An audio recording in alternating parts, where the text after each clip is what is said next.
విద్యాశాఖలో విధులు నిర్వహిస్తున్న సమగ్ర శిక్ష ఉద్యోగులను క్రమబద్ధీకరించాలని చేపట్టిన సమ్మె కొనసాగుతుంది.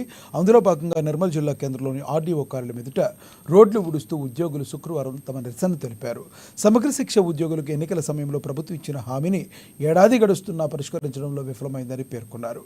ప్రభుత్వం వెంటనే స్పందించి క్రమబద్ధీకరించాలని వారు డిమాండ్ చేశారు.